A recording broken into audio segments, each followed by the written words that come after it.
চট্টগ্রাম শহরের sub registry অফিসে সরকারি চাকরি করতেন উত্তর ফটিকছড়ির হিয়াকো গ্রামের সওদাগর পাড়ার মরহুম মৌলভী নূর মোহাম্মদ আল কাদেরী।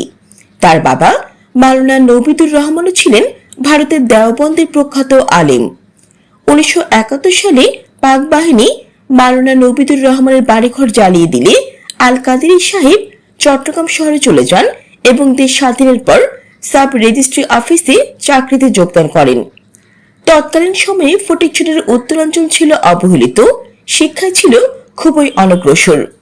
এই চিন্তা থেকে জনাব কাদেরী সাহেব সিদ্ধান্ত নিলেন এলাকার মানুষকে শিক্ষার আলোয় আলোকিত করবেন। 1975 সালে এলাকার আব্দুল মালিক চৌধুরী, আব্দুল সালাম মাস্টার সহ আরো অনেক গণ্যমান্য ব্যক্তিরা হিয়াকো এলাকায় একটি নিম্ন মাধ্যমিক বিদ্যালয় প্রতিষ্ঠার উদ্যোগ নেন, যাতে কাদেরী সাহেবও সামিল হন। 1976 সালে সরকারি সাব রেজিস্ট্রি অফিসের লোভনীয় চাকরি থেকে পদত্যাগ করে আজকের হিয়াকো বনানী উচ্চ বিদ্যালয়ের শিক্ষক হিসেবে জয়েন করেন। সেই সময় বেতনের বালাই ছিল না। এত লোভনীয় চাকরি ছেড়ে শুধুমাত্র এলাকার মানুষ এবং তাদের সন্তানাদিদের শিক্ষিত করার ইচ্ছে থেকে এই ধরনের ঘটনা বা প্রচেষ্টা হয়তো আজকে তিনি বিরল। তিনি খুবই সৎ, ন্যায়পরায়ণ, ধার্মিক ও সামাজিক মানুষ ছিলেন। তিনি পড়াশোনা করেন নাজিরহাটের জামিয়া মিল্লিয়া আহমদিয়া কামিল মাদ্রাসা থেকে।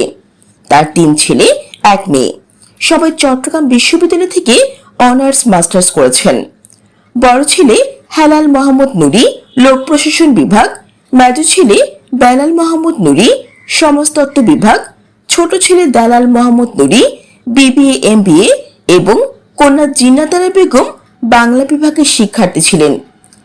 স্ত্রী রাহান্নারা বেগম 2 নং দাঁতমারা ইউপি সদস্য ছিলেন এবং তিনি ছিলেন নাজিরহাটের জব্বারহাটস্থ বেলা ফকিরের মেয়ে। 2007 সালে 16 অক্টোবর ক্যান্সারে আক্রান্ত হয়ে দুনিয়া থেকে চির বিদায় নেন কাদেরী সাহেব। মরহুম মৌলভী নূর মোহাম্মদ আল কাদেরী দুনিয়া থেকে চলে গেলেও উত্তর ফটিকছড়িতে শিক্ষাক্ষেত্রে আলোচ্যতি ছড়াতে তার এই অবদান মানুষ স্মরণ করবে যুগ থেকে যুগান্তর। মৃত্যু বার্ষিকীতে কাদেরী ফাউন্ডেশন এবং নুরি ফ্যামিলির উদ্যোগে আজকের অনলাইনে দোয়া ও আলোচনা সভায় এসব কথাই বলেন এলাকার শিক্ষক, আলেম, আইনজীবী, ব্যাংকার, ব্যবসায়ী, সরকারি বেসরকারি কর্মকর্তা, সমাজ প্রতিনিধি সহ সমাজের নানা শ্রেণী পেশার মানুষ। এতে মুখ্য আলোচক ছিলেন বিশিষ্ট ব্যবসায়ী ও সমাজসেবক হেলাল মোহাম্মদ নুরি। সভায় সভাপতিত্ব করেন নুরুল আনোয়ার। সভা পরিচালনা করেন বেলাল মোহাম্মদ নুরি। দোয়া পরিচালনা করেন মাওলানা নুরুল আফসার নোমানী।